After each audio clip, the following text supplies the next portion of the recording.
ರಾಮ ರಾಮ ಗುಣ ಸೀಮ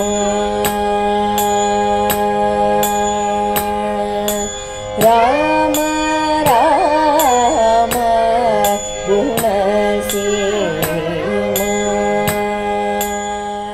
ಶ್ರೀಮತೆ ರಾಮಾನುಜಾಯ ನಮಃ. ಪೂಜಂತಂ ರಾಮರಾಮೇತಿ ಮಧುರಂ ಮಧುರಾಕ್ಷರಂ ಆರುಹ್ಯ ಕವಿತಾಶಾಖಾಂ ವಂದೇ ವಾಲ್ಮೀಕಿಕೋಕಿಲಂ. ಹೇಮಾದ್ರಿನಿಭಗಾತ್ರಾಯ ಸೀತಾಶೋಕವಿನಾಶಿನೇ ರಾಮಾಂಘ್ರಿ ಸೇವಕಾಯ ಸ್ಯಾದ್ ಆಂಜನೇಯಾಯ ಮಂಗಳಂ. ಪುಣ್ಯಾಂಭೋಜ ವಿಕಾಸಾಯ ಪಾಪಧ್ವಾಂ ತಕ್ಷಯಾಯ ಚ ಶ್ರೀಮಾನ್ ಆವಿರಭೂದ್ಭೂಮೌ ರಾಮಾನುಜ ದಿವಾಕರಃ. ತಸ್ಮೈ ರಾಮಾನುಜಾರ್ಯಾಯ ನಮಃ ಪರಮಯೋಗಿನೇ ಯಶ್ರುತಿ ಸ್ಮೃತಿಸೂತ್ರಾಣಾಂ ಅಂತರ್ಜರಮಿಶೇಷಮತ್. ಈ ರಾಮಾಯಣದ ಯುದ್ಧಕಾಂಡದ ಪ್ರಾರಂಭದಲ್ಲೇ ಅತ್ಯಂತ ಹೃದಯ ಸ್ಪರ್ಶಿಯಾದಂತಹ ಸನ್ನಿವೇಶವನ್ನು ನಾವು ಕಾಣ್ತೇವೆ. ಈ ಘಟನೆ ಎಲ್ಲರಿಗೂ ರೋಮಾಂಚನ ಆಗುತ್ತೆ.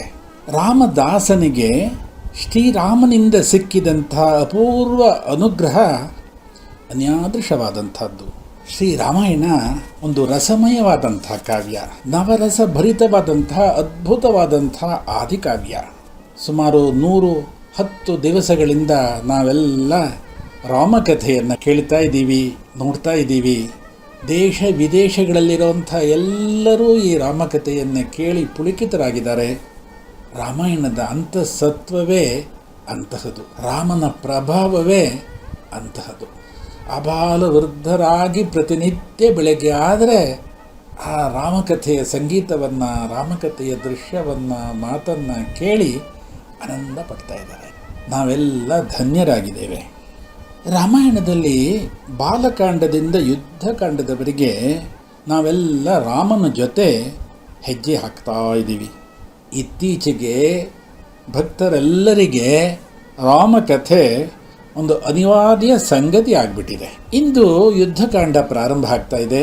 ಯುದ್ಧಕಾಂಡದ ಪ್ರಾರಂಭದಲ್ಲೇ ರಾಮಲಿಂಗನ ಪ್ರಸಂಗ ಬರುತ್ತೆ. ಶ್ರೀರಾಮಾಯಣದಲ್ಲಿ ಬಾಲಕಾಂಡದಿಂದ ಯುದ್ಧಕಾಂಡದವರೆಗೆ ಅನೇಕ ರಾಮಲಿಂಗನ ಪ್ರಸಂಗಗಳೆಲ್ಲ ಇದೆ. ಈಗ 15 ವರ್ಷಗಳ ಹಿಂದೆ ಕೀರ್ತಿಶೇಷರಾದಂತಹ ಶ್ರೀಯುತ MR ನರಸಿಂಹಣ್ಣನವರು ಶ್ರೀರಾಮಲಿಂಗನ ಪ್ರಸಂಗಗಳು ಅನ್ನುವಂಥ ಒಂದು ಕೃತಿಯನ್ನು ರಚನೆ ಮಾಡಿದ್ರು. ಅವರು ಬ್ಯಾಂಕ್ ಉದ್ಯೋಗಿಯಾಗಿದ್ದರು. ಬಾಲ್ಯದಿಂದ ಅವರು ರಾಮಕಥೆಯನ್ನು, ರಾಮಾಯಣವನ್ನು ನಿರಂತರವಾಗಿ ಪಾರಾಯಣ ಮಾಡ್ತಾ ಇದ್ದಂಥವರು, ಅನೇಕ ಕೃತಿಗಳನ್ನೆಲ್ಲ ರಚನೆ ಮಾಡಿದಂಥವರು. ಅವರು ಈ ರಾಮಾಯಣದಲ್ಲಿರುವಂಥ ಅನೇಕ ಪ್ರಸಂಗಗಳನ್ನೆಲ್ಲ ಸಂಶೋಧನೆ ಮಾಡಿ ರಾಮಲಿಂಗನ ಪ್ರಸಂಗಗಳನ್ನೇ ಒಂದು ಕೃತಿಯನ್ನು ರಚನೆ ಮಾಡಿದ್ರು. ಆ ಕೃತಿಯನ್ನು ನಾವು ಕಾರಂಜಿ ಆಂಜನೇಯ ಸ್ವಾಮಿ ದೇವಸ್ಥಾನದಲ್ಲಿ ಲೋಕಾರ್ಪಣೆ ಮಾಡಿದ್ವು. ಆ ಸಂದರ್ಭದಲ್ಲಿ ಒಂದು ವಿಸ್ಮಯ ಆಯಿತು. ಆಂಜನೇಯನ ಸನ್ನಿಧಿಯಿಂದ ಆ ಗ್ರಂಥವನ್ನು ತೆಗೆದುಕೊಂಡು ರಾಮನ ಮುಂದೆ ಇಟ್ಟು ಆ ಲೋಕಾರ್ಪಣೆ ಆದ ತಕ್ಷಣ ಅಲ್ಲಿಗೆ ಇದ್ದಕ್ಕಿದ್ದಂತೆ ಒಂದು ವಾನರ ಬಂತು. ಬಂದು ಸ್ವಲ್ಪ ಹೊತ್ತು ಕೂತಿತ್ತು. ತಕ್ಷಣ ನೆಗೆದು ಮುಂದಕ್ಕೆ ಹೊಟ್ಟೋಯ್ತು. ಇದನ್ನು ನಾವೆಲ್ಲ ನೋಡಿದ್ವು, ಅನುಭವಿಸಿದ್ವು. ಪ್ರತ್ಯಕ್ಷ ಮಾರುತಿ ಬಂದು ಆ ಕೃತಿಯನ್ನು ನೋಡಿದ್ದಾನೆ. ಯತ್ರ ಯತ್ರ ರಘುನಾಥ ಕೀರ್ತನಂ ತತ್ರ ತತ್ರ ಕೃತಮಸ್ತಕಾಂಜಲಿ. ಎಲ್ಲೆಲ್ಲಿ ರಾಮಕಥೆ ನಡೀತಾ ಇರುತ್ತೋ ಅಲ್ಲೆಲ್ಲ ಮಾರುತಿ ಕುಳಿತಿರ್ತಾನೆ, ರಾಮಕಥೆಯನ್ನು ಕೇಳ್ತಾನೆ, ಆನಂದ ಪಡ್ತಾನೆ. ಇನ್ನು ಇವತ್ತಿನ ರಾಮಕಥೆ, ಈ ರಾಮಕಥೆ ಯುದ್ಧಕಾಂಡವನ್ನು ನಾವು ಅನುಭವಿಸ್ತಾ ಇದ್ದೀವಿ.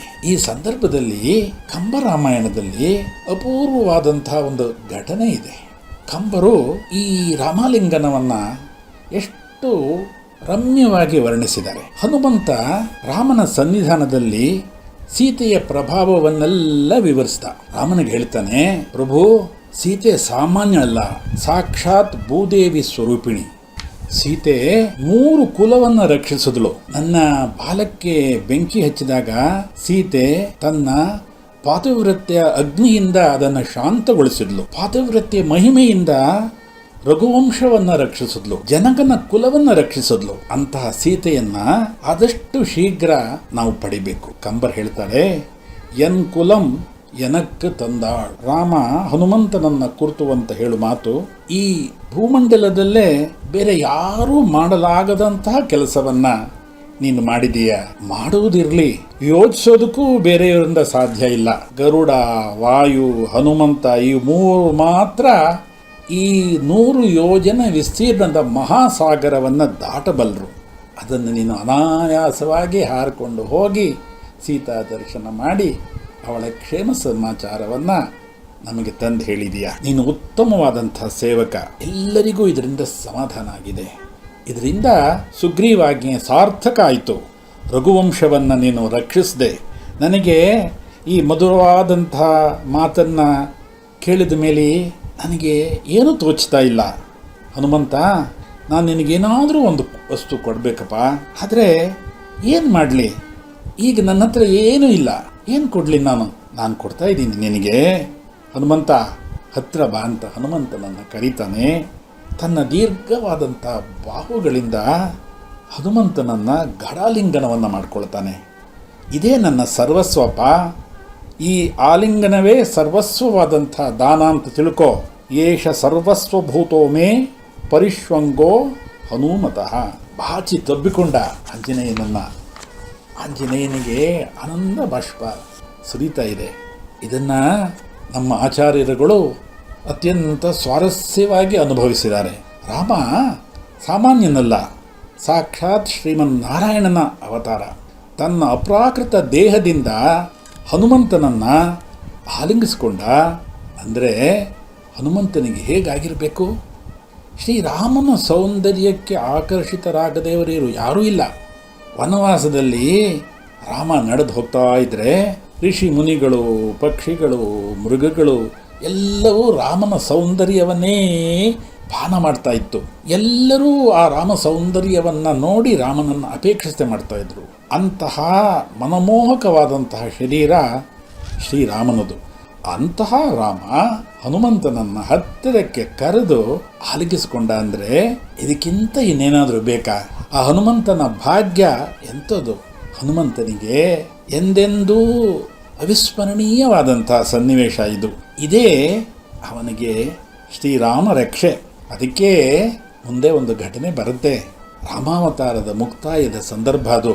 ರಾಮ ಎಲ್ಲರನ್ನ ಕರ್ಕೊಂಡು ಸರಿಯೂ ನದಿಯಿಂದ ಮೋಕ್ಷಕ್ಕೆ ಹೋಗ್ತಾ ಇದ್ದಾನೆ.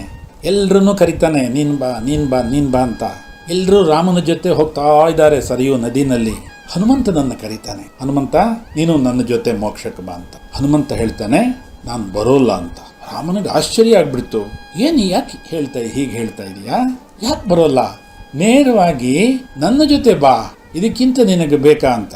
ಆಗ ಹನುಮಂತ ಹೇಳುವಂಥ ಮಾತು, ಸ್ವಾಮಿ, ಈ ಶರೀರದಿಂದಲೇ ಮೋಕ್ಷಕ್ಕೆ ಹೋಗೋಕ್ಕಾಗೋದಿಲ್ಲ. ಈ ಶರೀರ ನಿನ್ನ ಅಪೂರ್ವವಾದಂಥ ಸ್ಪರ್ಶ ಆಗಿದೆ, ಆಲಿಂಗನ ಆಗಿದೆ, ಪವಿತ್ರ ಆಗಿದೆ. ಆದ್ದರಿಂದ ಸದಾ ನನಗೆ ಈ ದೇಹ ಪ್ರಿಯವಾದಂಥ, ಆದ್ದರಿಂದ ನಿನ್ನ ಜೊತೆ ನಾನು ಮೋಕ್ಷಕ್ಕೆ ಬರೋಲ್ಲ, ಇಲ್ಲೇ ಇರ್ತೀನಿ ನಿನ್ನ ಆಶೀರ್ವಾದದಿಂದ ಅಂತ ಹನುಮಂತ ಹೇಳ್ತಾನೆ.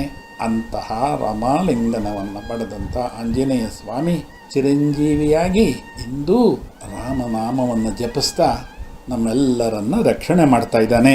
ಮುಂದೆ ರಾಮ ಹನುಮಂತನನ್ನು ಕರೆದು ಲಂಕೆಯ ವಿವರಗಳನ್ನೆಲ್ಲ ವಿಚಾರಿಸಿದ. ಈ 100 ಯೋಜನೆ ವಿಸ್ತೀರ್ಣದ ಮಹಾಸಾಗರವನ್ನು ಹೇಗಪ್ಪ ದಾಟೋದು? ನೀನೇನೋ ಸುಖವಾಗಿ ಹಾರಬಿಟ್ಟು ಬಂದ್ಬಿಟ್ಟೆ, ಇಷ್ಟು ವಾನರ ಸೈನ್ಯ ಹೋಗಬೇಕು, ಹೇಗೆ ಹೋಗೋದು? ಅದಕ್ಕೇನು ವ್ಯವಸ್ಥೆ? ಸುಗ್ರೀವನನ್ನು ಕರೀತಾನೆ. ಇನ್ನು ಮುಂದಿನ ವ್ಯವಸ್ಥೆಗಳೆಲ್ಲ ಮಾಡು. ಈ ವಾನರನ್ನೆಲ್ಲ ನಾವು ಸಮುದ್ರದ ಮುಖಾಂತರ ಕರ್ಕೊಂಡು ಹೋಗಬೇಕು, ಸಮುದ್ರಕ್ಕೆ ಸೇತುವೆಯನ್ನು ಕಟ್ಟಬೇಕು, ಇದನ್ನೆಲ್ಲ ಯೋಚನೆ ಮಾಡು ಅಂತ ಹೇಳ್ತಾನೆ. ಸುಗ್ರೀವ ಹೇಳ್ತಾನೆ, ನೀನು ತುಂಬ ಪರಾಕ್ರಮಿ, ಎಲ್ಲ ಶಾಸ್ತ್ರವನ್ನು ತಿಳಿದವನು, ಏನು ಯೋಚನೆ ಮಾಡಬೇಡ. ನಮ್ಮ ವಾನರರಿದ್ದಾರಲ್ಲ ಅವರೆಲ್ಲ ಸಮರ್ಥರು, ಅವರು ಶೂರರು. ಅವರು ಸಮುದ್ರದ ಮೇಲೆ ಸೇತುವೆ ಕಟ್ಟಬೇಕು ಅಂತ ಹೇಳಿದ್ರೆ ಖಂಡಿತ ಕಟ್ಟಿಬಿಡ್ತಾರೆ. ಅಲ್ಲಿಂದ ನಾವೆಲ್ಲ ಲಂಕಾ ಪ್ರವೇಶವನ್ನು ಮಾಡೋಣ, ನೀನೇನು ಯೋಚನೆ ಮಾಡಬೇಡ ಅಂತ ಭರವಸೆಯನ್ನು ಕೊಡ್ತಾನೆ. ಹನುಮಂತ ರಾಮನಿಗೆ ಆ ಲಂಕೆಯ ಎಲ್ಲ ವಿವರಗಳನ್ನು ಹೇಳ್ತಾನೆ. ಲಂಕೆಗೆ ಎಷ್ಟು ದ್ವಾರಗಳಿದೆ, ಹೇಗೆ ನಾವು ಪ್ರವೇಶ ಮಾಡಬೇಕು, ಎಷ್ಟು ಜನ ರಾಕ್ಷಸರು ಲಂಕೆಯನ್ನು ಕಾಯ್ತಾ ಇದ್ದಾರೆ, ಏನೇನು ಆಯುಧಗಳನ್ನು ಇಟ್ಕೊಂಡಿದ್ದಾರೆ, ರಾವಣನ ಅಂತಃಪುರ ಎಲ್ಲಿದೆ, ನಾವು ಎಷ್ಟು ದೂರ ನಡಿಬೇಕು, ಎಲ್ಲ ವಿವರಗಳನ್ನು ಹನುಮಂತ ರಾಮನಿಗೆ ಹೇಳ್ತಾನೆ. ಆಗ ಸುಗ್ರೀವ ತಮ್ಮೆಲ್ಲ ವಾನರನ್ನ ಕರೆದು ಎಲ್ಲ ಸಿದ್ಧರಾಗಬೇಕು ಅಂತ ಹೇಳ್ತಾನೆ. ಅಂಗದ, ದ್ವಿವಿಧ, ಮೈಂದ, ಜಾಂಬವಂತ, ನೀಲ, ಸೇನಾಪತಿ ನಲ ಇವರೆಲ್ಲರಿಗೂ ಜವಾಬ್ದಾರಿಯನ್ನ ವಹಿಸ್ತಾನೆ. ಎಲ್ಲ ವಾನರರು ಉತ್ಸಾಹದಿಂದ ಕುಣಿತಾ ಇದ್ದಾರೆ, ನೆಗಿತಾ ಇದ್ದಾರೆ. ಈಗಲೇ ಹೋಗಿ ಲಂಕೆಯನ್ನ ಧ್ವಂಸ ಮಾಡಿಬಿಡೋಣ ಅಂತ ಸುಗ್ರೀವ ರಾಮನಿಗೆ ಹೇಳ್ತಾನೆ. ಪ್ರಭು, ಒಂದು ಅನುಕೂಲವಾದಂತಹ ಮುಹೂರ್ತವನ್ನು ನಿಶ್ಚಯ ಮಾಡಿ ಆ ಶುಭ ಮುಹೂರ್ತದಲ್ಲಿ ನಾವೆಲ್ಲ ಹೊರಡೋಣ ಅಂತ ಹೇಳ್ತಾನೆ. ಆಗ ಶ್ರೀರಾಮ ಹೇಳ್ತಾನೆ, ನೋಡು, ಸೂರ್ಯ ಮಧ್ಯಾಹ್ನಕ್ಕೆ ಬಂದಾಗ ಅದು ಅಭಿಜನ್ ಮುಹೂರ್ತ, ಅದು ವಿಜಯ ಮುಹೂರ್ತ. ಅಂತಹ ಸಂದರ್ಭದಲ್ಲಿ ಯಾವ ಕೆಲಸ ಮಾಡಿದ್ರೂ ಅದು ಜಯ ಆಗುತ್ತೆ. ಇಂದು ಉತ್ತರ ಫಲ್ಗುಣಿ ನಕ್ಷತ್ರ, ನನ್ನದು ಪುನರ್ವಸು ನಕ್ಷತ್ರ, ಅದರಿಂದ ಸಾಧನ ತಾರೆ ಆಗಿದೆ ಇದು. ಅಂತಹ ಉತ್ತರ ಫಲ್ಗುಣಿ ನಕ್ಷತ್ರದ ದಿವಸ ನಾವೆಲ್ಲ ಹೊರಡೋಣ ಅಂತ ಹೇಳ್ತಾನೆ. ಎಲ್ಲ ಕೋಟ್ಯಾವಧಿ ವಾನರರೆಲ್ಲ ಅತ್ಯಂತ ಉತ್ಸಾಹದಿಂದ, ಸಂತೋಷದಿಂದ, ಆನಂದದಿಂದ ಕುಣಿತಾ ಎಲ್ಲರೂ ಲಂಕೆ ಕಡೆಗೆ ಹೆಜ್ಜೆ ಆಗ್ತಾ ಇದ್ದಾರೆ. ಮುಂದಿನ ರಾಮಕಥೆ ನಾಳೆ. ಲೋಕಾ ಸಮಸ್ತ ಸುಖಿನೋ ಭವಂತು. ಶ್ರೀಮತಿ ರಾಮಾನುಜಾಯ ನಮಃ.